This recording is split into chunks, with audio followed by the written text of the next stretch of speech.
Boa tarde a todos e boa tarde a todas. Porque agora nós precisamos nos adaptar aos novos tempos, né? Em que o gênero feminino não se dissolve mais no amálgama coletivo da masculinidade, né? Então precisamos demarcar esse território aí, do ponto de vista histórico, socioantropológico. O gênero masculino, a gente utiliza a expressão devida, né? A todos. E em relação ao gênero feminino, a gente utiliza a expressão devida a todas. Alguém poderia dizer que isso é a epidemia do politicamente correto, mas não. As palavras têm peso, têm sentido, têm significado. E no momento em que a gente dá voz, vez ao gênero feminino com as palavras devidas a ela destinadas, né, a todas, a gente está empoderando o gênero feminino, reconhecendo essa estupidez que foi a opressão de gênero que a figura masculina sempre exerceu sobre as mulheres. Eu, por exemplo, a área de psicologia, a área em que eu tenho transitado, os órgãos competentes, profissionais na área de psicologia e os saberes, a produção de saberes acadêmica na área de psicologia, tem respeitado muito isso, né? Então, a gente abre, por exemplo, a página do Conselho Regional de Psicologia de São Paulo e outros estados, e a gente vê lá a comemoração. Hoje é dia da psicóloga e do psicólogo. Faz todo sentido, porque existe a mulher e existe o homem, isso não é exagero, isso é a necessidade de, iniciando com as palavras, a gente começar a fazer uma transformação conceptual, uma transformação no entendimento das coisas, para poder realizar uma transformação no comportamento coletivo, né? Muito bem, aqui a gente tem a capa, já passou, né? Deste livro, Vivências do Amor em Família, que foi mencionado.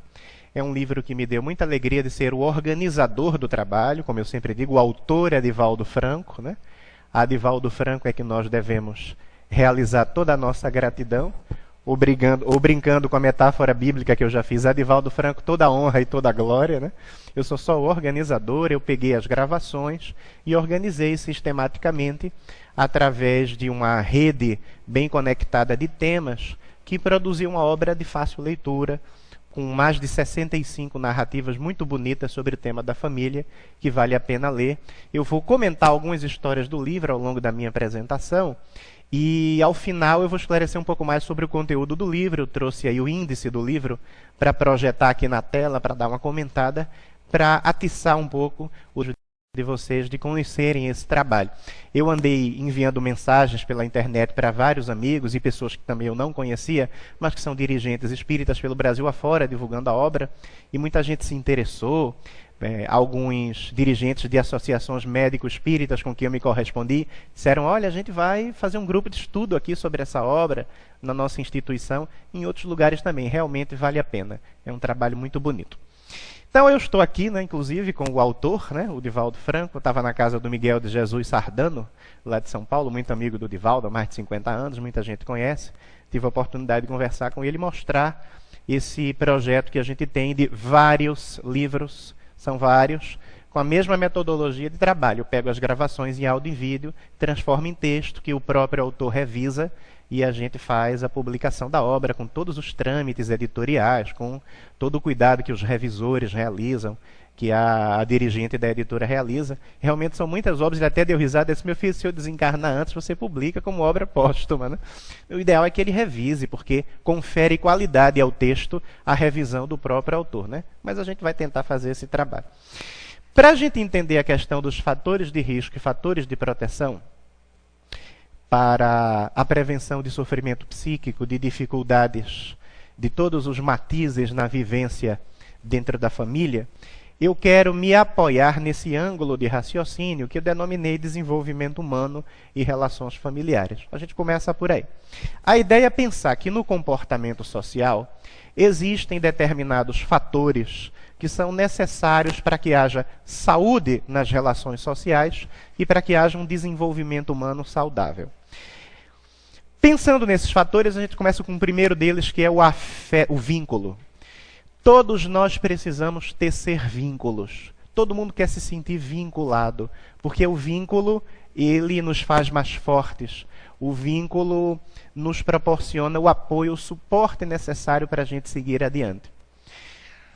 Como desdobramento do fenômeno da constituição do vínculo, a gente tem a ideia do pertencimento. Todo mundo quer se sentir pertencendo a alguém, pertencendo a um grupo, pertencendo a um ideal, pertencendo a uma instituição. A gente precisa desse pertencimento. Se a gente lembrar a fala de Jesus, a metáfora do feixe de varas, né? Que uma vara só pode ser quebrada facilmente, e quando elas são as varas reunidas em um feixe é muito mais difícil de quebrar. A metáfora que Jesus elabora é muito sábia. Outras religiões também elaboram metáforas que vão exatamente na mesma direção. Então, o pertencimento que se deriva do vínculo é uma necessidade tão primacial do ser humano que existem determinados demarcadores simbólicos do pertencimento, né? Olha só aqui a aliança que vai mostrando que um pertence ao outro. As pessoas que estão aqui na plateia ou que estão me vendo pela internet, que têm um pouco mais de cabelos brancos do que eu, devem lembrar que essa ideia do vínculo e do pertencimento na construção da conjugalidade parece que foi se deteriorando ao longo das décadas, né? As pessoas passaram a não respeitar tanto os votos matrimoniais que são elaborados para que se possa construir um vínculo de casamento e, consequentemente, uma família com vínculos gratificantes, uma família que proporcione a vivência plena do amor, né? Ou a vivência do amor dentro daquilo que o ser humano consegue expressar, com suas limitações, com suas qualidades, suas potências. Então parece que essa ideia foi se deteriorando um pouco num certo sentido. Eu me lembro, inclusive, de algo que é lamentável na nossa cultura de massa aqui no Brasil, quando eu vi há alguns anos um determinado jogador de futebol querer se promover como um verdadeiro garanhão, como um grande conquistador, e forjar que estava namorando uma modelo que queria também se ancorar na notoriedade desse jogador para poder catapultar sua imagem pública. Então, ele fingiu que a amava para mostrar a todo mundo que era poderoso e podia conquistar uma mulher bonita, e ela fingiu que o amava para mostrar que ela era poderosa e podia conquistar um homem que tinha dinheiro e prestígio no mundo social, porque era um grande jogador de futebol. Aí se casaram, fizeram o maior auê na mídia, se casaram na França, no castelo de Chantilly. Eu não vou dizer o nome, que é para que vocês se lembrarem aí, não é? Porque essa história, você não pode dizer nada que você é processado, né? Alguém disse outro dia para um magistrado: senhor magistrado, com essas decisões que o senhor toma, eu não sei mais o que esperar do senhor. E o magistrado processou a jornalista por calúnia e difamação, porque ela não pode dizer que não sabe mais o que esperar dele. Então, né, a gente tem que ter até cuidado. E aí eles se casaram na França, essa modelo que queria se projetar com um falso casamento, e esse jogador de futebol que queria projetar sua imagem de conquistador também com um falso relacionamento, se casaram no castelo de Chantilly, na França. E 6 meses depois o casamento acabou, subitamente. Que coisa triste, né?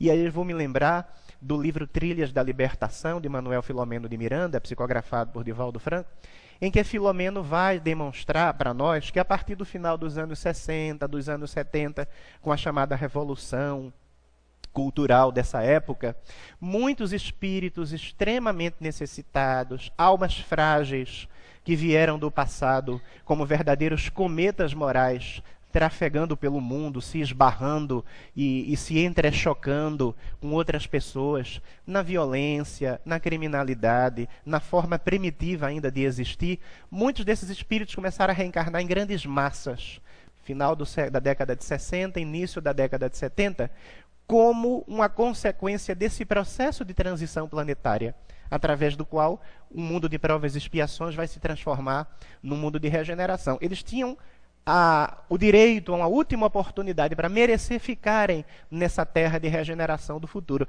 Mas são espíritos turbulentos. E aí reencarnam e muitas vezes vão trabalhar na mídia, vão trabalhar como formadores de opinião. De maneira que, como eles são espíritos turbulentos, ainda vivendo em fases da escala evolutiva muito primitivas, reencarnam e são contra determinados valores que são muito saudáveis, como a constituição do laço familiar. E aí vão para a mídia para dizer que o casamento está superado, que a família é algo que não acrescenta em nada ao prazer do existir. E isso não é gratuito, isso é planejado no mundo espiritual por hordas de espíritos que desejam promover processos de obsessão coletiva, e para isso precisam fazer com que a família seja fragilizada, a fim de que os indivíduos não tenham apoio ao reencarnarem. E um indivíduo sem apoio, porque não tem laços familiares fortalecidos, fica à mercê dessas entidades das sombras que realizam processos de obsessão coletiva. Então, representando esse ideário negativo, essas entidades reencarnam, vão para os meios de comunicação de massa, se tornam artistas, se tornam grandes jogadores de esportes individuais ou coletivos, e como formadores de opinião, atiram sobre a vidraça da opinião pública ideias deterioradas em relação à inutilidade do laço familiar. Então, isso é planejado, não é gratuito. A gente vai encontrar essa informação também no livro Desafios da Vida Familiar, que é psicografado por Raul Teixeira, editado pelo Espírito Camilo. Então, a gente vê que a ideia do pertencimento, em certa medida, foi ficando muito complicada e muito deteriorada. Em outro sentido, aquilo que antes era um casamento por conveniência foi perdendo força. Aquilo que antes era um casamento porque alguém via no seu futuro cônjuge um indivíduo que poderia lhe dar um suporte material para uma vida regalada, ou pelo menos para uma vida mais tranquila, uma vida mais sossegada, hoje isso foi diminuindo. As pessoas começaram a se casar, muitas delas, porque realmente têm convicção de que iam ou de que vão construir ao lado daquela outra pessoa alguma coisa realmente sólida, alguma coisa realmente gratificante. Então, a ideia do casamento por conveniência, por indicação ou imposição da família, em contrapartida, né, à deterioração da ideia do pertencimento, a ideia desse casamento por conveniência também foi diminuindo. E as pessoas realmente começaram a se casar mais porque tinham convicção. Então, você veja que existem, né, freios e contrapesos. Como diz o pessoal da área de direito, existem os dois pratos da balança em relação a essa dinâmica do pertencimento. Mas ela continua sendo muito necessária, a dinâmica do pertencimento, a simbolização do pertencimento. A gente tem outro, nas empresas, por exemplo, a gente vê a ideia do pertencimento. Os chefes, aqueles que trabalham com RH, estão sempre realizando atividades para que haja uma confluência de interesses entre aqueles que fazem parte da organização, para que as pessoas vistam a camisa da empresa, se sintam pertencendo a ela, né? Não significa que as pessoas vão ter sempre uma contrapartida no mesmo nível nas relações de trabalho, mas as organizações fazem por onde conseguir uma adesão do seu colaborador aos ideais, às metas, aos objetivos da empresa. É a ideia do pertencimento sendo operacionalizada no mundo profissional. Organizações religiosas, inclusive, utilizam roupas específicas, paramentos, para demarcar simbolicamente a ideia do pertencimento, né? Aqui a gente tem uma organização religiosa que foi fundada em Brasília, né? A Seita do Vale do Amanhecer, ou a Religião do Vale do Amanhecer, a Instituição do Vale do Amanhecer. E como um exemplo, a gente vê também na Igreja Católica os paramentos do sacerdote e de outras pessoas a ela vinculadas. Como decorrência do vínculo e do pertencimento, a ideia da cumplicidade. As pessoas querem se sentir cúmplices umas das outras nesse laço de afeto constituído, nesse vínculo, nesse pertencimento constituído. Então, vamos construir juntos, vamos fazer juntos, vamos conspirar em favor dessa ideia que nos une.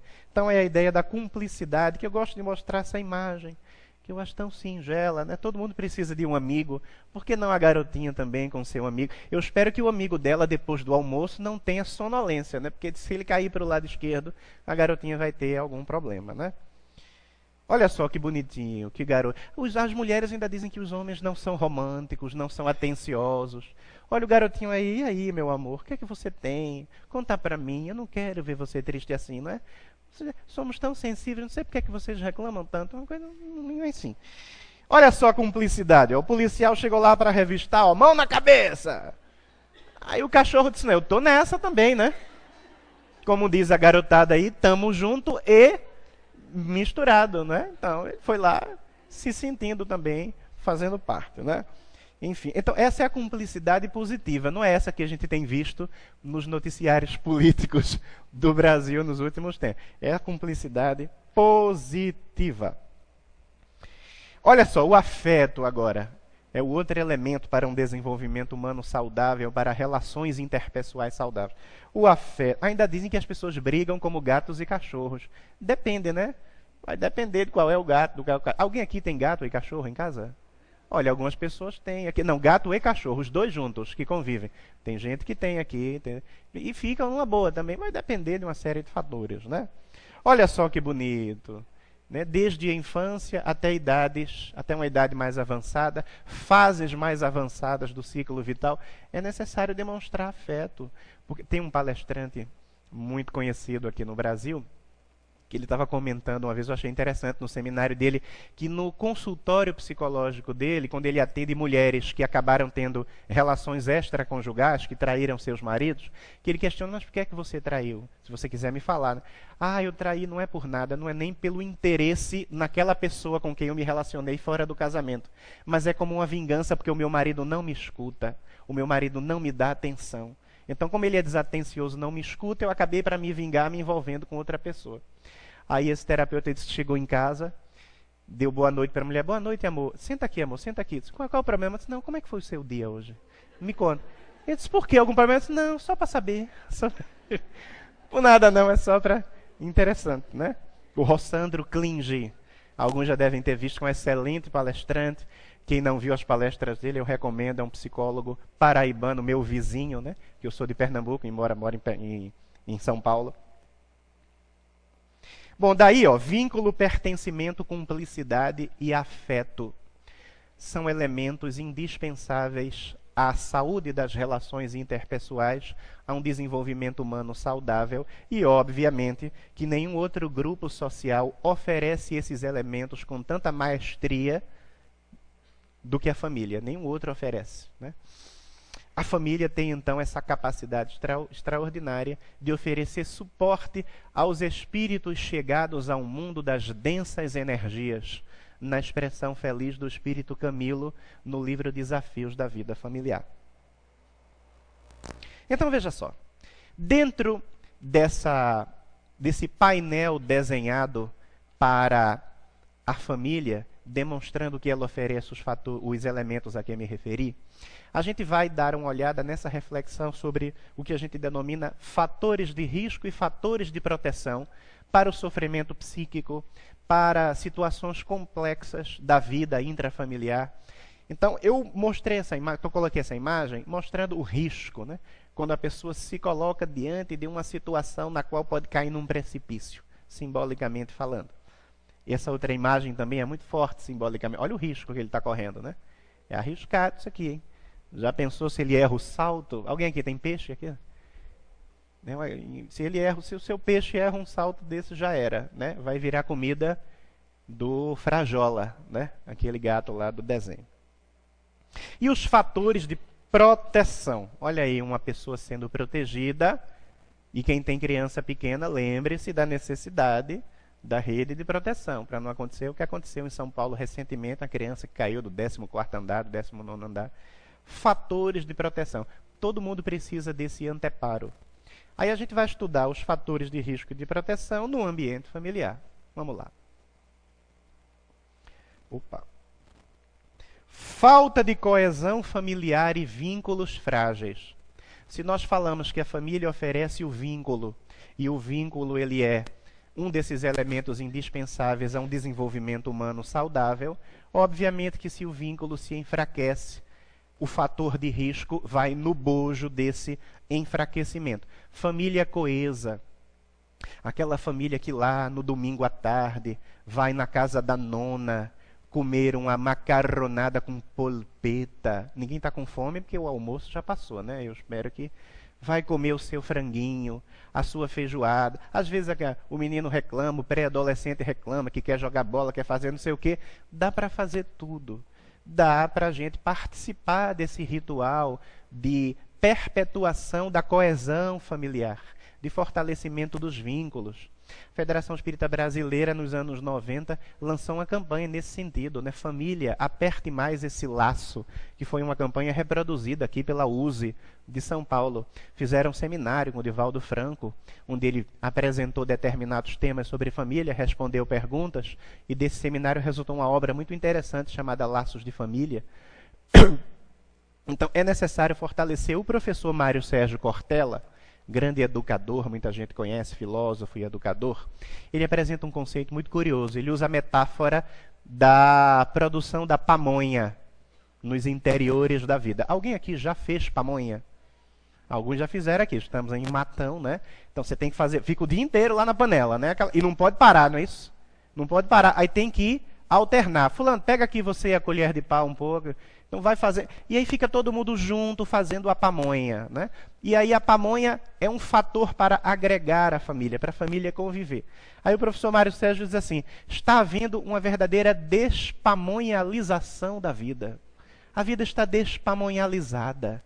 Ninguém mais fica junto, ninguém mais convive, ninguém mais troca ideias, os horários de almoço são variados. Isso pode parecer pouca coisa, mas não é. O nosso amigo Divaldo Franco, no livro Vivências do Amor em Família, tem um capítulo todo sobre os vícios. Chama-se Educação e Vida, os vícios e a autoconsciência.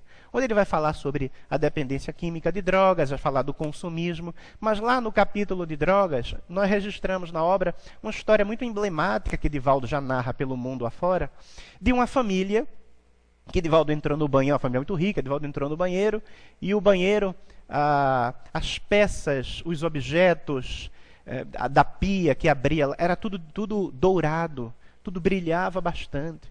E Divaldo, muito ingênuo naquela época, perguntou: qual é o produto que vocês passam para lustrar aqui a torneira, esses metais do banheiro? Fica brilhando tanto. E a dona deu uma risada e disse: Divaldo, brilha porque são todas folheadas a ouro. Não é porque a gente passa produto. E ele ficou impressionado, ele disse que nunca tinha ficado tão perto do ouro, né? Aí disse que correu para o banheiro, pegou assim na torneira, é ouro mesmo, né? Tal, para sentir. Pelo menos ele disse que ia morrer, mas já tinha ficado tão perto do ouro daquele jeito. E essa família com torneiras folheadas a ouro, com maçanetas folheadas a ouro, era uma família da época pré-internet, pré-WhatsApp, em que os integrantes dessa família se comunicavam através de bilhetinhos colados na porta. O menino de 12 anos passava, queria se comunicar com o pai, deixava um bilhete e colava na porta do pai. Porque o horário dele era um. O horário do pai era outro, quando o pai passava, lia o bilhete, respondia, deixava o bilhete colado na porta do filho. E ninguém se comunicava. Divaldo disse que passou 3 dias na casa até encontrar os filhos, porque não conseguia encontrar. Não havia a produção de pamonha, simbolicamente, não havia um horário para que eles se encontrassem, dialogassem. Uma coisa realmente que deixou Divaldo estupefacto. Até que um dia ele encontra o menino no meio do corredor e ele percebe que o menino estava usando drogas. Pela forma como falava, pelos olhos, demonstrando noites mal dormidas ou não dormidas. Ele começa a conversar com o menino e dizer: eu sei, meu filho, você está usando drogas. O menino toma um susto, mas não consegue negar.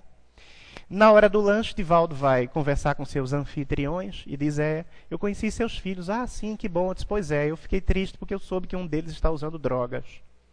O pai ficou horrorizado, impactado com a informação. Mas Divaldo, isso é uma calúnia. É uma calúnia? Então vá lá no quarto agora e pergunte a ele. Aí você vai ter a dúvida se é uma calúnia ou se não é. Eu estou tentando lhe ajudar. Eu vim aqui trazer uma mensagem de amor para tantas pessoas. Você pega aí para mim? Eu venho aqui trazer uma mensagem de amor, obrigado, para tantas pessoas e não vou ajudar os meus anfitriões, é até uma obrigação minha.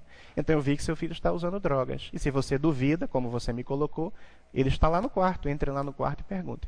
Eles foram ao quarto imediatamente e o pai interpelou o garoto não teve como negar, realmente estava usando drogas e já estava convencendo o irmão mais novo a usar drogas. Ele quis agredir o filho, Divaldo disse: de jeito nenhum, você é corresponsável por isso, você é o educador. Sua esposa é a educadora. Onde está a convivência? Onde estão os laços? Essa fragilidade, essa falta de coesão, digo eu aqui, nessa linguagem que eu estou colocando na minha abordagem. E aí foram tomadas providências para ajudar o garoto. Uma família em que ninguém sabia quem era ninguém de alma. É um grande fator de risco. Porque isso provoca a falta de envolvimento dos pais na vida dos filhos. Pode parecer coisa pouca, do passado, atrasada. Todo mundo tem filho pequeno aqui, sabe. Tem que saber. Um menino de 14 anos, de 15 anos, sai de casa: mamãe, vou dormir na casa do meu amigo. Qual amigo? Onde ele mora? Me dê o telefone dele, vou ligar para a mãe dele para saber se a mãe dele sabe que você vai dormir lá. Não pode dar moleza, dizendo numa linguagem bem coloquial. Não pode dar moleza, tem que saber. Eu moro em São Paulo, eu digo aos pais e mães em São Paulo, eu rezo por vocês, pais e mães de adolescentes de São Paulo, todos os dias. Porque é uma cidade muito complicada. É uma cidade muito... O que tem de droga em São Paulo, tem muito dinheiro, muita droga, muita loucura.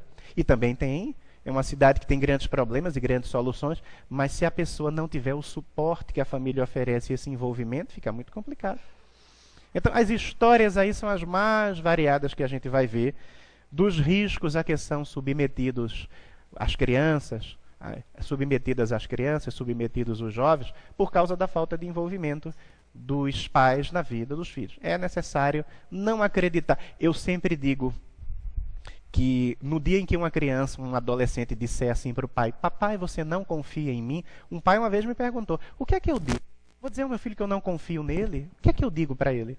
Eu digo, diga assim para ele, meu filho, em você eu confio, não confio na sua inexperiência. Olha que coisa.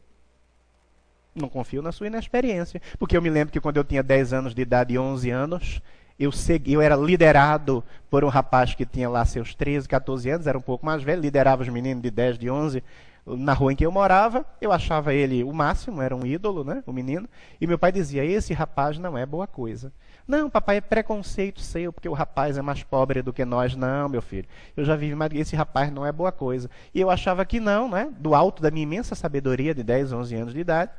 E aí encontraram um menino drogado, com uma bolsa cheia de drogas que ele ia vender na esquina um belo dia.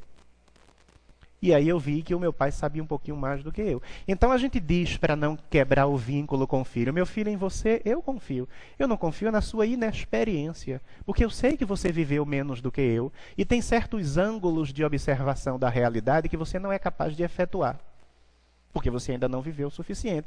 Aí a gente usa a visão espírita. Você pode até ser mais evoluído do que eu, meu filho, mas reencarnou depois de mim. Então você pode ser mais evoluído, mas no contexto histórico-social atual, eu tenho mais experiência no contato com a realidade.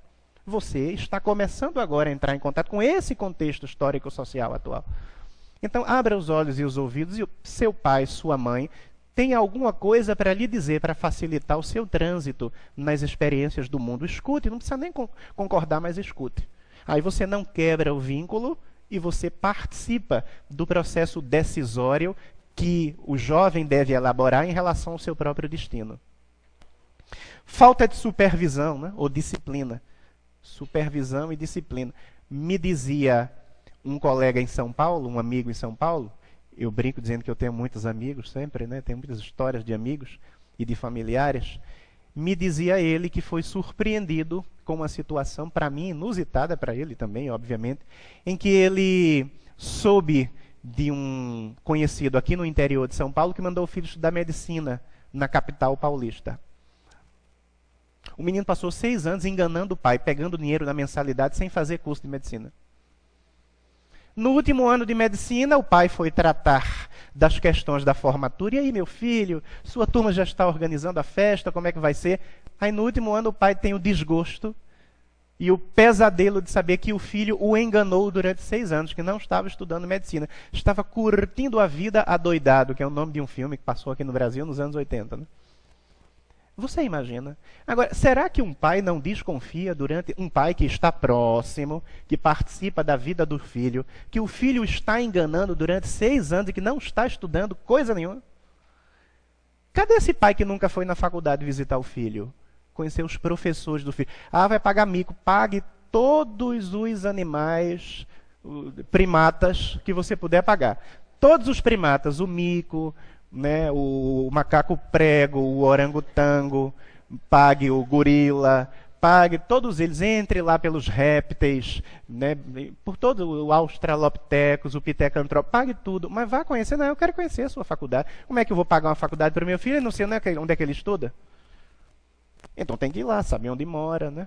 Aí daqui a pouco o menino se suicida, como aconteceu muitas vezes no CRUSP, lá na USP, na residência universitária, ou na casa do estudante da Universidade Federal de Pernambuco, quando eu estudava lá, e você não sabe porque o menino se suicidou. Não supervisiona. Não se suicidou por quê? Porque estava com angústia existencial muito profunda, numa cidade sozinho, numa selva de pedra, como uma grande megalópole que é São Paulo, uma grande cidade como Ribeirão Preto, como Recife, como Porto Alegre, na solidão no meio da multidão. E o pai não percebeu, não deu conta disso. Ou a menina que morreu anoréxica no Rio de Janeiro, saiu do Rio Grande do Sul, de Porto Alegre, foi para o Rio de Janeiro com 12, 13 anos, na expectativa de triunfar no mundo das grandes celebridades da moda, como modelo, como participante desse mundo fashion, que é tão atraente, que é tão atrativo. Foi para lá. A mãe começou a ver que a menina estava muito magra. Minha filha, você está muito magra pelas suas fotos. Não, mamãe, é bobagem. É isso mesmo, é o ângulo de câmera. E foi insistir, não, minha filha está muito... Não, não está. E não tomou nenhuma atitude. A menina morreu de anorexia. O que é que deveria fazer uma mãe de verdade que supervisiona a vida do filho e participa? Pega o avião, vai ao Rio de Janeiro e diz, se você não se tratar, eu levo você embora agora e o seu sonho de modelo acaba. Mas morrer você não vai morrer, porque você é minha filha, eu amo você e você precisa se cuidar. Talvez, não estou fazendo um julgamento precipitado e à distância, a mãe não tenha tomado essa atitude mais enérgica, pensando nos dólares que a menina poderia ganhar se realmente despontasse como uma estrela internacional da moda. E a ganância fez ela perder a filha. Talvez tenha sido isso. Então tem que tomar uma atitude enérgica e dizer, você não vai. Os pais de um amigo meu, ele fazia farmácia na USP, onde eu o conheci, fazia farmácia na Universidade Federal de Pernambuco, e ele queria morar na residência universitária, moravam na Zona Leste de São Paulo, né? O campus mais antigo da USP é na Zona Oeste, tem um campus na Zona Leste também. E aí ele estava na Zona Leste, morando lá, tinha que se deslocar para a Zona Oeste, era muito longe, ele falou, pai, eu quero morar no CRUSP, e os pais disseram, você não vai, porque não gosto. Acho que é uma coisa muito misturada. Não estou fazendo juízo de valor sobre a residência universitária da USP. Não é disso que eu estou falando. Os pais é que não queriam. Acharam que... Porque tem um prédio da graduação e da pós-graduação. O da pós-graduação, pessoal, mas já é fato, é realidade. Eu frequentei ali, embora não tenha morado. O da pós-graduação é um lugar mais sereno, mais tranquilo. São pessoas já formadas. O da graduação, um pouquinho mais bagunçado, né? Os meninos de 18, 19, 20 anos, que têm outras expectativas e interesses diferentes dos pós-graduandos. E os pais bateram o pé e disseram, não, você não vai. Mas isso é um absurdo, é autoritarismo. Pode achar o que você for, meu filho, mas você é nosso filho. Somos nós que sustentamos você e você não vai para a moradia universitária da USP. E ponto final. E ele não foi. E depois agradeceu aos pais por isso, né, porque acabou não se envolvendo com uma série de circunstâncias. É a disciplina e a supervisão. Falta de regras ou ambiguidade em relação a certos comportamentos. Falta de regras e ambiguidade. Não quero ninguém aqui consumindo nada aqui dentro de casa, hein? Aqui em casa ninguém fuma, ninguém bebe. Aí a mãe tem a primeira dor de cabeça, no início do dia, vai lá para a farmacinha do banheiro, abre e toma um comprimido. Aliás, uma péssima ideia acondicionar produtos farmacêuticos no banheiro, que é um lugar muito úmido. Uma péssima ideia. Não coloque nem ao lado do fogão, nem dentro do banheiro. Péssima ideia. Vai lá e toma. Qualquer contrariedade, toma um comprimido analgésico. Então, diz para os seus filhos que os filhos não devem utilizar substância nenhuma, mas a pessoa tem o vício dos medicamentos. Então, é algo realmente que é lamentável, porque fica uma situação frouxa. Ou então, aquela ideia de não haver uma sintonia fina entre o casal. A criança vai e diz, papai, posso fazer tal coisa? O pai diz, não pode. Aí a criança vai lá, pede a mãe não sabe qual é a resposta que o pai deu, e diz assim, pode fazer. Ele vai lá e faz. O pai descobre isso. Por que é que você fez? Porque minha mãe autorizou. Mas eu disse a você que não fizer, mas minha mãe autorizou. Ou seja, se você tem filho pequeno, ou o filho começa a entrar na pré-adolescência, começa a pedir certas coisas, tenha o desconfiômetro ligado de que talvez a autorização que ele lhe pediu já foi negada pelo outro. Você tem que ter esse desconfiômetro na cabeça. Papai, posso fazer tal coisa? Você já perguntou para sua mãe? Mamãe, posso fazer tal coisa? Ah, você já perguntou para o seu pai? Porque se ele mentir, ele vai errar duplamente. Ele vai ser duplamente punido, talvez na próxima ele não faça, né? Então, ou então, na hora ele pode estremecer e dizer, não sei, quer dizer, já pedi, ele disse que não. Então é não. Se o seu pai já disse que não, por que é que eu vou autorizar? Se a sua mãe já disse que não, por que é que eu vou autorizar? Então, ligue o desconfiômetro e saiba que a criança é especialista em fazer esse tipo de manobra psicológica. Eu não estou falando de nada que ninguém desconheça, nem vocês aqui presentes na plateia, nem os nossos amigos que nos acompanham pela internet, porque todo mundo aqui já foi criança. E, de repente, talvez você não tenha feito uma arte tão avassaladora, mas algum tipo de testagem em relação à firmeza ou à ambiguidade das regras estabelecidas pelos pais, alguém já deve ter feito. Vamos ver até que ponto eles vão, se eles conseguem, de fato, me segurar. A insistência, você está fazendo as contas do mês, se a conta de luz está em bandeira azul, bandeira verde, bandeira roxa, bandeira não sei o quê, se vai dar para pagar as contas, e a gasolina do carro, que está muito cara. Você está tão preocupado, a criança chega e fica ali, lhe perguntando uma série de coisas e pedindo uma série... Ah, menino, vai, faz o que você quiser. Presta atenção nesse tipo de situação em que você quer se livrar da responsabilidade de ser um interlocutor, de ser aquele que autoriza ou aquele que faz a interdição. Vamos me livrar dessa responsabilidade. Não quero nem autorizar, nem interditar, faz o que você quiser. Muito cuidado, porque a gente pode estar criando uma pessoa cínica e chantagista. E eu digo de uma forma até um pouco mais incisiva, e é verdade, você constrói uma pessoa cínica e chantagista a partir da sua posição de educador pusilânime, frouxo. Mais adiante você vai buscar o seu filho adolescente na cadeia, vai visitá-lo na penitenciária. Afinal de contas, todo mundo que estuda psicologia e psicanálise sabe que é necessário que o indivíduo desenvolva um elemento indispensável à sua formação consistente, chamado tolerância à frustração. Todo mundo tem que aprender a se frustrar na vida. Vou falar um pouco mais adiante sobre isso. Então, depois, como a pessoa estabelece regras dúbias, que não têm uma solidez, uma definição, a pessoa vai semear vento para colher tempestade dentro de casa. Aí tem os fatores de proteção. Altos níveis de acolhimento familiar. Todo mundo precisa ser acolhido nas suas necessidades, nas suas dores. É necessário que a gente acolha a criança, o adolescente, o pré-adolescente cometer um equívoco, acolhe primeiro, depois a gente vai fazer as tratativas em relação a corrigir aquilo que precisa ser consertado. Eu tenho um amigo, eu tenho muitos amigos, né? Já falei sobre isso. E um amigo me narrou que a filha adolescente de 14 anos foi dar a notícia de que estava grávida, né? Uma gravidez, se a gente pensar com bom senso, precoce aos 14 anos. Não significa que não possa se desdobrar numa maternidade feliz. E aí a menina foi dar a notícia na hora do almoço. Eu não sei por que menina que engravida, ou outros meninos que têm outros problemas, vão dar notícia na hora do almoço para os pais. Que mania de querer provocar indigestão nos pais, né? É um negócio interessante, na hora do almoço. O sujeito está lá, na hora que ele põe o pernil na boca, que dá uma dentada, papai, tô grávida. O homem quase engole o pernil de uma vez só. Não é? Escolhe um outro horário, um pouco menos indigesto para dar a notícia. Eu digo para os adolescentes. Me perdoem as tossidas, é que eu estou um pouco resfriado. Papai, eu estou grávida. E ele me disse que a vida inteira se preparou, programou a sua mente, fez um trabalho cognitivo, neurolinguístico com ele. No dia que a minha filha, por acaso, der uma notícia como essa, a primeira reação minha vai ser acolhê-la. Ele se programou. A gente se programa, nem sempre consegue. Porque o impacto emocional faz a gente assumir um outro tipo de conduta. Mas é importante. É importante que a gente pense que o filho pode não seguir uma trajetória linear, que é aquela que a gente imagina. Meu filho vai nascer, crescer, vai se desenvolver plenamente, não vai ter nenhum tipo de atropelo mais avantajado na vida, vai fazer faculdade ou vai se projetar profissionalmente, vai encontrar uma pessoa maravilhosa, nunca vai sofrer, nunca vai encontrar um namorado e uma namorada para fazê-la sofrer, para fazê-lo sofrer, vai ser uma maravilha.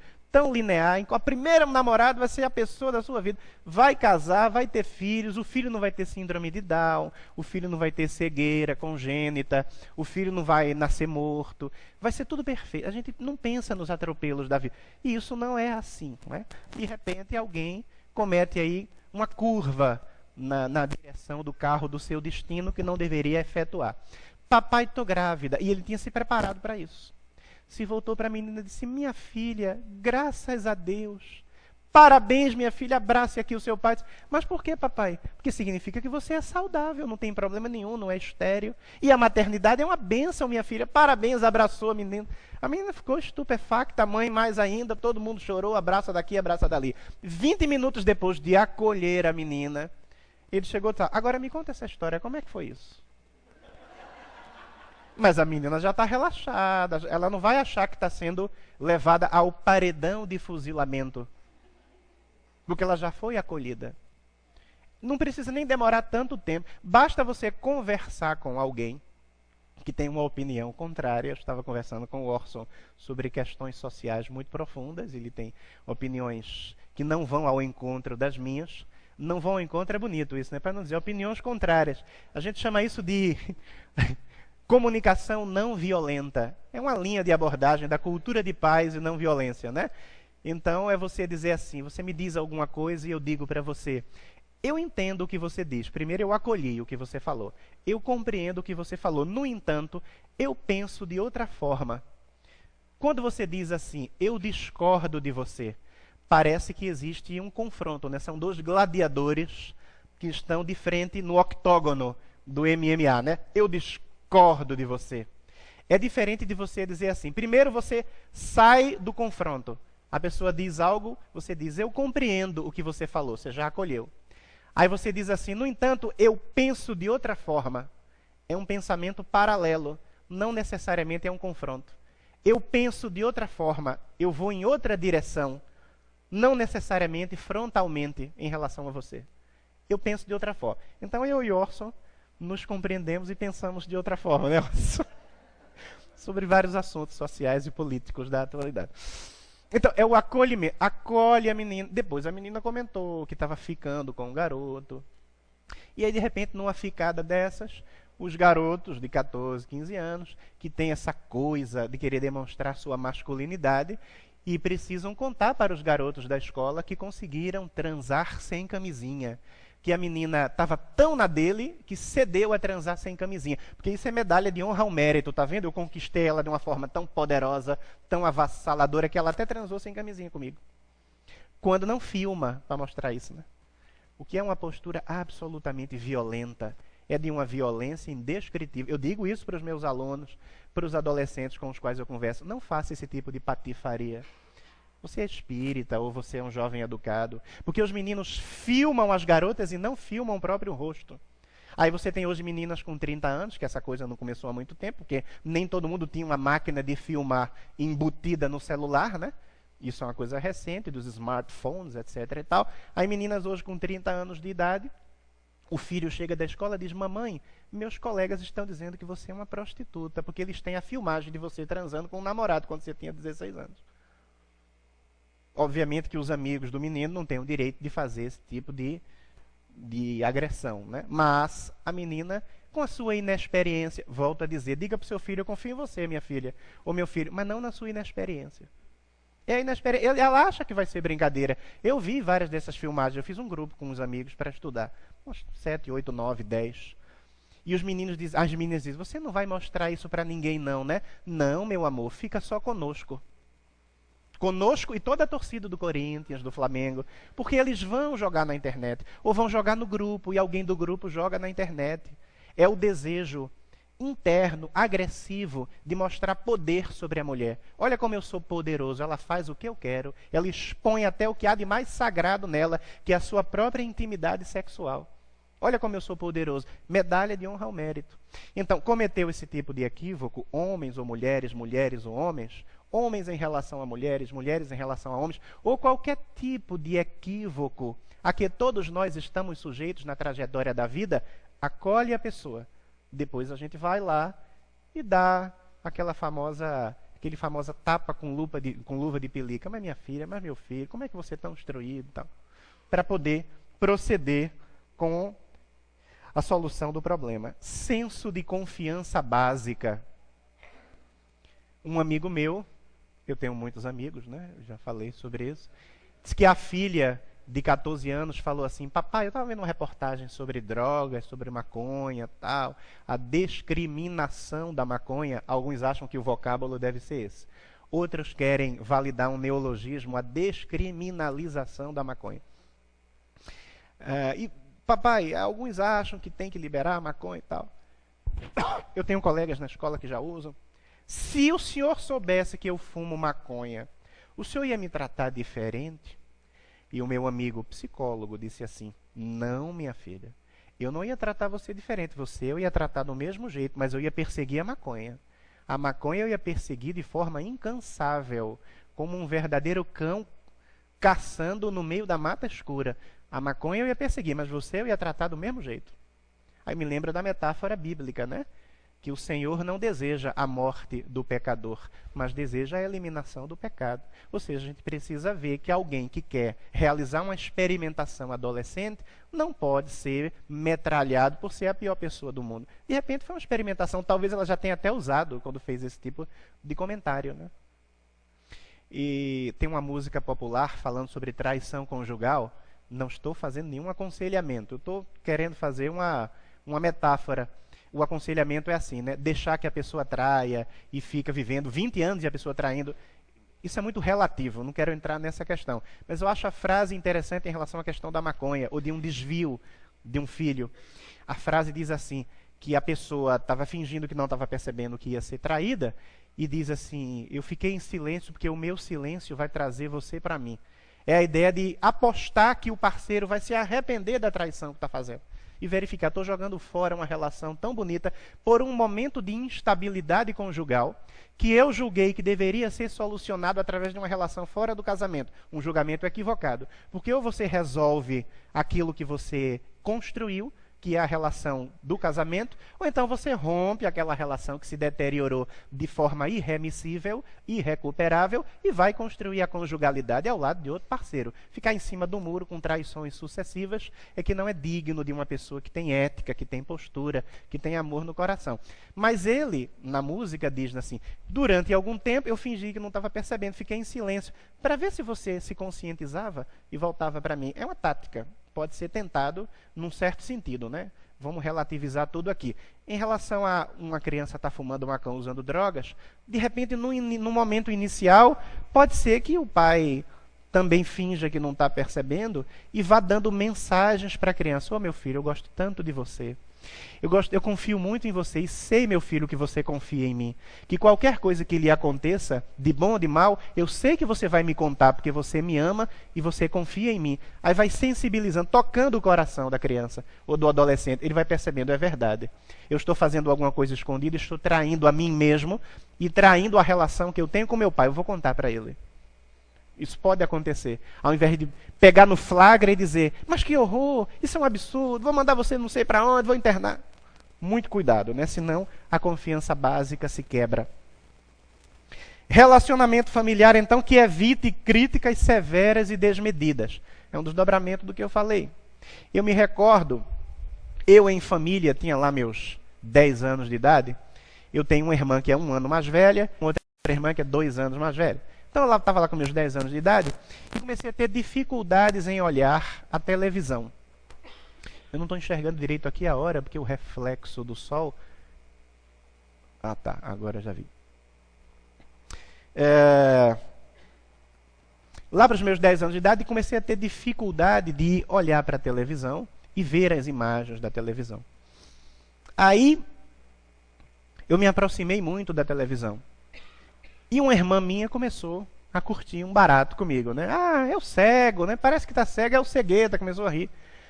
Minha mãe estava fazendo algumas atividades, nem percebeu muito a situação ali, mas também deu risada, meu pai deu risada, estava lendo seu jornal. E aí passaram a tarde inteira lá, minha irmã, tirando um barato, curtindo um barato comigo, porque eu estava, é o cegueta, é isso mesmo. Tá. Daqui a pouco está andando aí de muleta, está andando com um bastãozinho na rua. Aí eu me aborreci. Fiz uma coisa que eu nunca faço, chamei um palavrão, tinha 9 para 10 anos de idade, e pedi que me deixassem em paz. Minha mãe se assustou, meu pai se assustou, e a minha irmã, 2 anos mais velha, olha, eu tinha uns 10, minha irmã tinha uns 12 anos, teve mais sensibilidade nesse momento para a situação do que os meus pais. Disse assim: gente, parem de criticar o menino, vocês não vão vendo que o garoto não está enxergando. Em vez de passar a tarde inteira curtindo uma com a cara do menino, segunda-feira leva o menino no oftalmologista, no médico lá.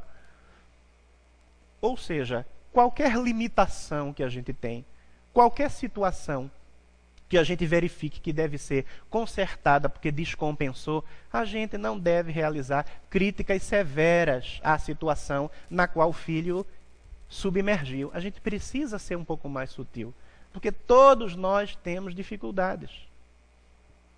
Se a gente faz isso, a gente está dando o aval para que o filho também nos critique no erro nosso, de forma severa, agressiva, ácida.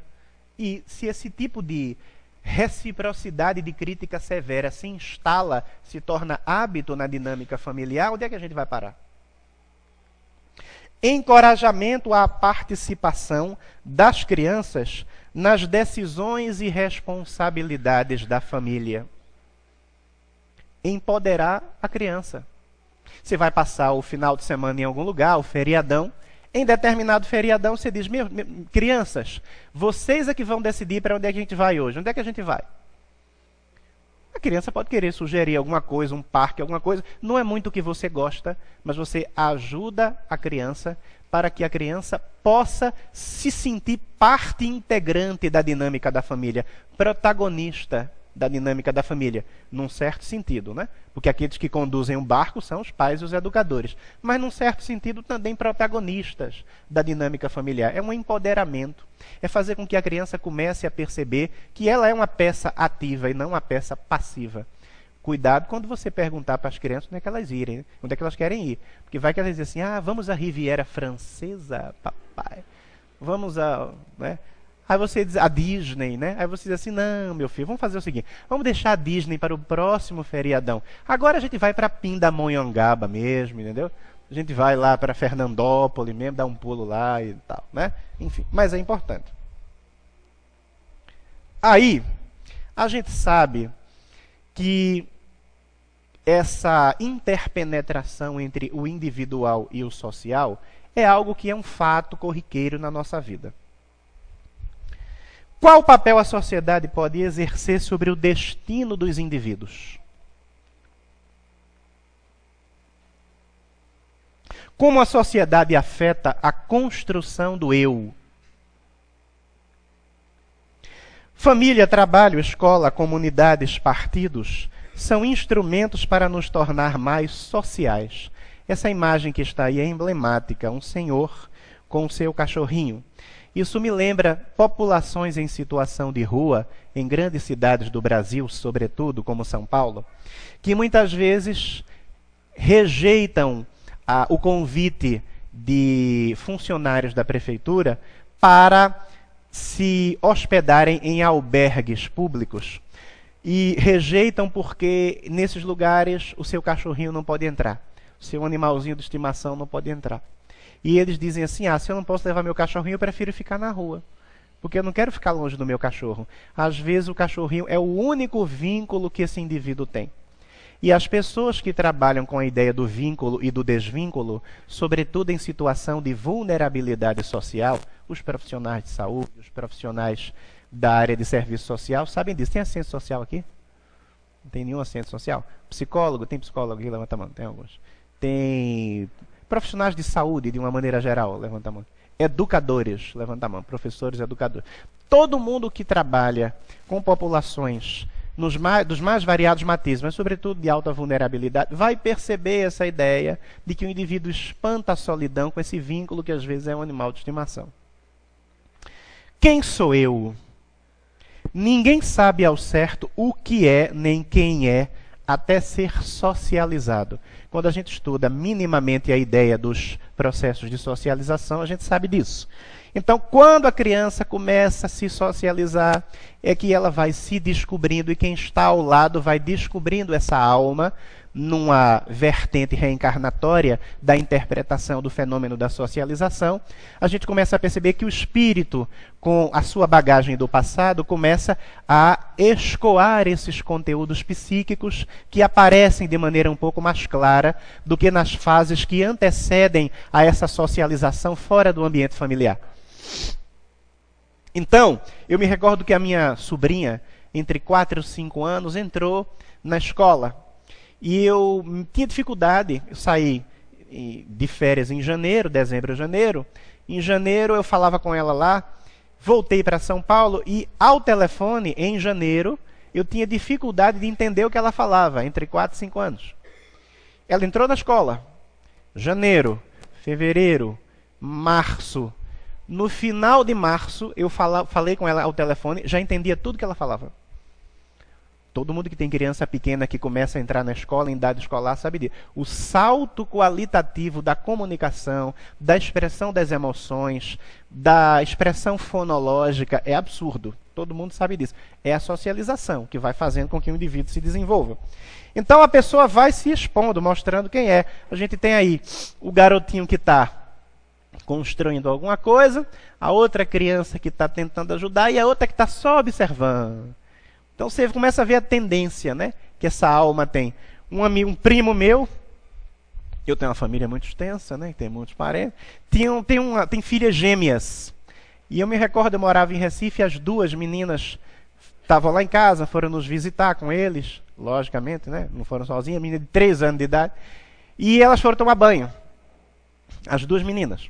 Quando foram tomar banho, o meu primo foi tirá-las do banho. Uma delas estava lá, numa boa, pegou a toalha, sacudiu, tal, sem roupa, brincou, 3 anos de idade.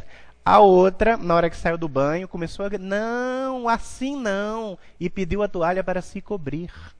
Irmãs gêmeas, univitelinas, com a mesma genética, criadas debaixo da mesma oferta educacional. Uma tinha um pudor jamais declarado, e a outra não estava nem aí, estava assim... Você vê que as almas são diferentes, os espíritos são diferentes, né? E isso vai aparecendo cada vez mais no processo de socialização. Que beleza essa época em que meninos e meninas são amigos, né? É uma maravilha. Até depois que cresce, chega na adolescência, um reclamando do outro, né? As meninas se reúnem aos 15, 16, 17, 18 para falar mal dos homens. Mas não é possível. Eles são muito grosseiros e são insensíveis. Imagina, meu namorado fez isso. Ah, o meu foi pior. Fica apostando para ver qual é o namorado mais ogro, né? Qual é o que é mais homem da caverna. Mas também não ficam sem eles, né? Então termina a conversa, pois é, mas eu gosto tanto dele, ele é tão bonzinho e tal. E os meninos também falando mal das meninas, que é isso, que é aquilo, que mulher muito exigente, que não sei o que, etc e tal. Nunca vi fazer tanta exigência, nem fazer o que você me faz. Ai, meu Deus, que saudade da Amélia, né? Então aquela coisa toda. Então, enfim, nessa fase é mais tranquila. Depois, com a diferenciação, vai ficando um pouco mais complicado. É o processo de socialização. A sociedade nos diferencia da natureza e nos dá uma identidade. Não sei se identidade ficou claro. Aqui é que está um pouquinho diferente, ali está razoável. Então, a gente, quando estuda antropologia, a gente estuda essa dicotomia, né? O estado de natureza ou o estado de socialização, em que a pessoa começa a ter a sua realidade interna modelada pela cultura, o eu modelado pela cultura, a construção social da realidade interna, do eu, né? Então, olha que interessante, né? Quando a gente está no estado de natureza, no processo da evolução, é uma coisa, a gente vai adquirir cultura para depois sujar o lugar de onde a gente vê. É uma tristeza isso também. Então, tem os aspectos positivos e tem os aspectos negativos, né? E a gente precisa recuperar essa dimensão ecológica. Ela é essencial. Dimensão ecológica no sentido profundo, né?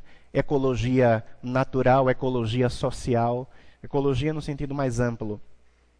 Olha só a identidade social, a identidade cultural, né, que vai se estabelecendo. Isso é lá na capital bandeirante, olha. A Liberdade, o cuscuz paulista, que eu não sei porque vocês chamam cuscuz isso aqui em São Paulo. Aquela coisa salgada, cheia de carne, coisa horrorosa. Cuscuz autêntico é o do Nordeste, com fubá, com leite de coco, entendeu? Tem gente aqui que está me apoiando e eu espero que os amigos da internet que são do Nordeste ou que conhecem esta inigualável iguaria nordestina também concordem comigo. Cuscuz de fubá com leite, aquela coisa maravilhosa, ou com manteiga, como gosta meu pai, eu prefiro leite de coco. Mas assim, o cuscuz paulista também como, se tiver com fome, a gente come até borracha queimada. A Bienal de Arte de São Paulo, a Cracolândia, a São Paulo Fashion Week, tudo isso vai determinando a identidade social, a identidade cultural, que tem aspectos diferentes. Então, olha a socialização, o indivíduo, a sociedade, e aí você tem, para o processo de socialização e de construção de identidade, o aporte de determinados elementos, a família, o bairro, né? A convivência no bairro, a escola, a religião, a contribuição do Estado, que vai contribuindo para que essa linha da socialização e da construção da identidade se efetive, se desenhe.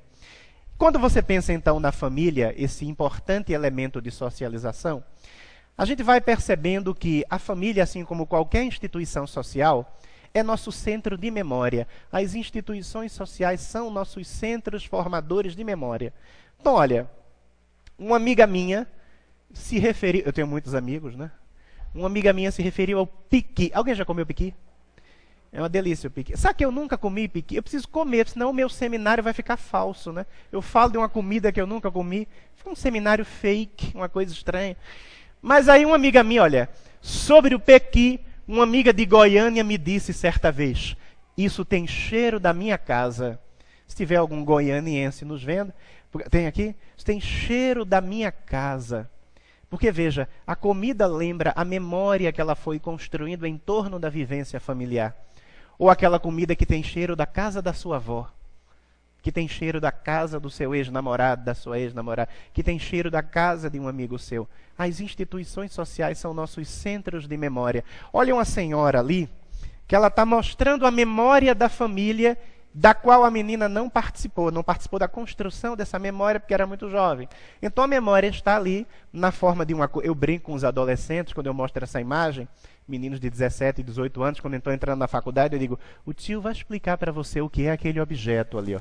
Aquele objeto é uma coisa antigamente que havia chamada álbum. É um negócio que você imprimia as fotos e tal, antigamente. Agora pegaram essa palavra e transformaram em algo eletrônico. Né? Então lá está a menina vendo elementos da memória da família que ela não ajudou a construir, né? Essas fotos antigas que vão mostrando a autoridade paterna, o pai fica num patamar mais elevado, porque já que ele é o superior e o senhor de todas as coisas, nessa abordagem centrada no homem, essa abordagem androcêntrica, machista, patriarcal, androcêntrica, né? As famílias das diversas culturas do mundo tiveram como seu momento primordial as relações de consanguinidade, mas isso ficou flexibilizado agora. O conceito de família já não está mais obrigatoriamente atrelado à ideia de consanguinidade. As diversas configurações familiares possíveis no teatro social hoje dão a ideia da diversidade que é o ser humano, o existir do ser humano no mundo. Aí eu estou mostrando uma imagem de um casal que eles são primos de primeiro grau. Veja como eles são parecidos. São primos. E tiveram filho, né? Tem essa questão genética aí de que facilita o desaguar de determinadas doenças genéticas e tal. No caso aí não aconteceu. Mas é para dar uma ideia de como a consanguinidade era demarcada. De tal forma que existia a ideia dos clãs, né? Em que as pessoas se casavam dentro dos próprios clãs e as relações eram chamadas de endogâmicas. Se casavam dentro do clã, o que, aliás, predispunha ao desenvolvimento das doenças genéticas. Mas hoje não. As configurações familiares são as mais variadas que a gente pode pensar. Olha só, né? Realmente é uma família bonita, são muito parecidos. Então há diversos tipos de família. Você vê hoje as famílias tradicionais, chamadas de famílias nucleares, esse modelo pai, mãe, filhos. As famílias hoje monoparentais são famílias que não são constituídas por pais ou responsáveis em número maior do que um. 2 pais, 2 responsáveis, 3. Então, uma pessoa só cuida da família, é a cuidadora e a provedora. Seja uma mãe, seja um pai, seja um tio, seja um avô. Então, não são famílias pluriparentais ou multiparentais, são famílias monoparentais. As famílias recasadas ou reconstituídas. O indivíduo se separa do primeiro casamento e constitui um segundo casamento. Não estou dando sugestão para ninguém. Estou dizendo que isso acontece. A questão da separação familiar a gente vê no seminário de 3h30, 4 horas sobre vida conjugal, que o Orson depois vai me chamar para apresentar aqui para você. Não dá tempo da gente discutir sobre isso. Mas sobre isso eu tenho um amigo, porque eu tenho muitos amigos, né? Que ele conta uma história interessante. Ele diz que tem uma piada que falam por aí. Ele casou-se uma segunda vez com uma mulher, uma esposa que também casou-se pela segunda vez. E ele tinha 2 filhos do primeiro casamento, a esposa tinha 2 filhos do primeiro casamento, eles se casaram e tiveram mais 2. Eram eles e mais 6 rebentos dentro de casa. Uma tropa de choque, né? Uma coisa realmente bastante avantajada. E ele diz que tem uma piada, né? Porque a piada se encaixa na situação familiar dele, que o marido chega em casa, veja que a piada é machista, né? O marido chega em casa, a mulher está lá fazendo a comida. Podia ser o contrário, né? Mas tudo bem. O marido chega em casa, a mulher está fazendo a comida, e a mulher se dirige a ele para fazer uma queixa. Amor, eu tenho uma coisa para lhe contar, muito séria. O que é, meu bem? Olha, é o seguinte, os seus filhos se juntaram com os meus filhos para bater nos nossos filhos. Você veja que a coisa, né? Mas é a fraternidade universal, que é uma necessidade imperiosa do processo da evolução, né? Então é uma coisa... As famílias ampliadas, né? Você tem aí essa configuração tão variada. Tem um tio com uma avó que cuida, tem um primo que veio de Matão, que mora em São Paulo, aquela coisa toda. Tem um leiteiro que perdeu o emprego, não tem onde morar, foi morar também. É tudo família, por quê? Porque precisa ter afeto, vínculo, pertencimento e cumplicidade. Se tiver isso, a família vai ser funcional. Não vai ter grandes atropelos e grandes situações de disfuncionalidade. O importante não é a estrutura da família. O importante é o funcionamento. Daí porque, para aqueles que ainda não têm essa informação, hoje a gente tem, na terapia familiar sistêmica, na abordagem sociológica da família, um conceito que eu gosto. Tem gente que não gosta, mas eu gosto. Não família desestruturada, mas família disfuncional. Porque o que importa é o funcionamento, não é a estrutura.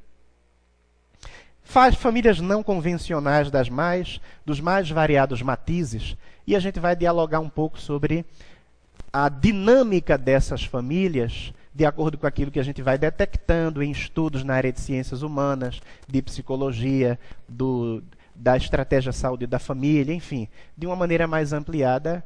Está na hora do intervalo já, Orson? Já é hora do intervalo já? São 3h30, intervalo? Então vamos adiante. Então vamos lá. Modalidades familiares. A gente pode classificar 2 tipos de família. A família de origem, que eu vou aqui representar com essa sigla, FO, e a família constituída, que é aquela que você produziu no momento em que você se juntou com a outra banda da laranja podre, né? O seu dito cujo, sua dita cuja. Eu tenho a impressão que às vezes o microfone não pega muito. É isso mesmo? Eu tenho que levantar um pouco, porque senão prejudica? Então levantei aqui, muito bem. Não podemos ter problemas técnicos, sobretudo para os nossos amigos que nos acompanham da internet. Então veja só, você tem a família de origem da sua mãe.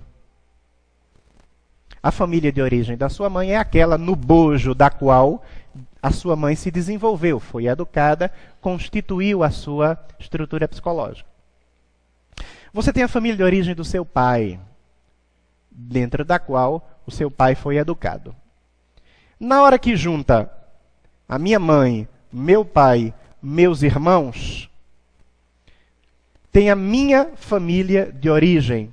A minha família de origem é aquela que vai me proporcionar o meu desenvolvimento. Só que existem influências diretas que a gente sofre da família de origem do pai, da família de origem da mãe. A gente convive com primos, a gente convive com tios. Não raro, pessoas dizem assim, eu tive um tio que me ajudou muito, foi uma pessoa tão especial na minha vida e tal. Eu tive uma prima, um primo, e por aí vai. Outra influência sobre a constituição da minha singularidade é o contexto cultural. Veja que se a minha família fosse transportada de Recife e eu fosse educado em São Paulo, haveria um contexto cultural diferente do contexto cultural de Recife. Seria complicado num certo sentido. Eu não poderia tomar água de coco com tanta facilidade, comer tapioca no Alto da Sé, na cidade de Olinda, tapioca de queijo, tapioca com coco, tapioca com carne seca, tapioca com doce, tapioca doce, tapioca salgada, uma série de coisas que vocês não sabem o que é, com a qualidade com a qual é produzida ali naquela terra das altas palmeiras que é Olinda, que é tombada pelo patrimônio cultural da humanidade, como patrimônio cultural da humanidade. Quem não foi, não vai saber o que é, a não ser que a visite. Eu não queria me gabar, mas a gente precisa dá certas notícias. Então, são contextos culturais diferentes. A família pode ser a mesma, mas quando ela funciona em outro contexto cultural, o desenvolvimento do indivíduo também vai ter outros acréscimos, outros elementos. Pense nisso na dimensão física do meu processo de desenvolvimento no mundo. Agora existe a dimensão espiritual. Olha aqui, está o eu no centro, a dimensão física, que é o slide anterior, e a dimensão espiritual que eu trago do meu passado. Como diria Ney Lobo no livro Filosofia Espírita da Educação, a minha auto-hereditariedade, o que eu trago das minhas próprias andanças. Então, o que é casamento? Um casamento é quando toda esta confusão aqui se casa com toda esta confusão. Coloquei um modelo heterossexual que é mais conhecido. Eu tenho colocado em algumas aulas na faculdade, para não dizerem que é preconceito da minha parte, uma pessoa com outra pessoa, porque aí ninguém vai reclamar do politicamente correto, né? Então, é tudo isso aí. Você que se casou sabe, você se casa com um pacote completo. Aquela coisa, né? Então, olha, e isso em relação à dimensão, olha a dimensão espiritual. Então, é quando todo esse titã, esse colosso, se casa com todo esse colosso aqui. É uma coisa simples de lidar. Eu sempre conto no meu seminário sobre vida conjugal. Se eu vier aqui de outra vez e contar, vocês avisem que eu já contei. Se vocês não rirem, eu vou entender que seja agora. Um amigo meu, eu tenho muitos amigos, me contava quando eu trabalhava no Senac: Luiz, eu estou com grande encrenca.